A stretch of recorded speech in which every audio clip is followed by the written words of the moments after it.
Salve a tutti, sono Peppa Scupetta, il vostro fratellone partenopee. Fratelli, sono qui per farvi ascoltare un monologo. Un monologo o un monologo? Un monologo, ho detto bene, ma prima di giocarvi questo video vi voglio domandare una cosa.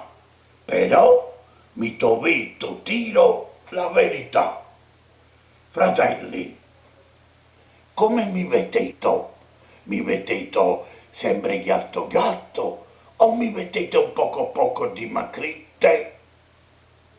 Ma avrete sempre gatto gatto, eh? Avete ragione. E che già fa?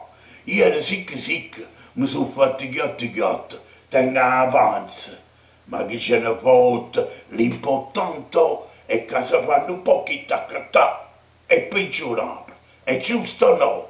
Fratelli, adesso zuccatemi questo mio video. Se vi piace, mettetemi un bel mi piace.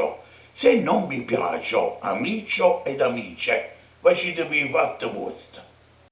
Paesà, io voglio dire una cosa, perché mannaggia la mozzarella mi sta a affogare la cervella. Perché? Perché io non capisco.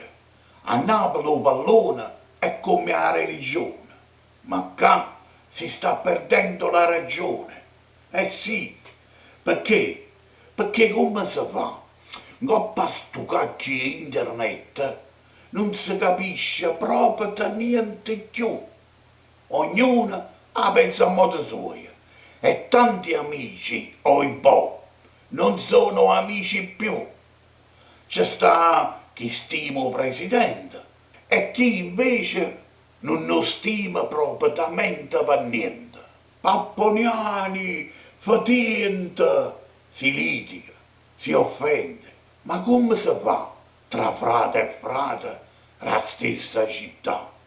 Boh, ngoppa stu cacchi di Facebook, per esempio, si parla assai, eh sì, ma non si ama più. Sì, sì, ma se tu sei napolitana, c'è sta una cosa, una cusarella che tu non puoi far meno di capire. Chi ti vede t'appiccicare con un tifoso di Napoli come te? Paesano, tu o fai parià o fai arragrià. Ma come? Invece lo fai schiattare. E allora, abbracciatevi, volitevi bene napolitana.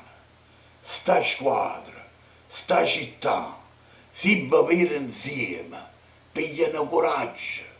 Perciò non discutete, non v'appiccicate, tifate per Napoli, sperate che vinciamo e facete una risata a facci tutti i chiavi che ci vanno male.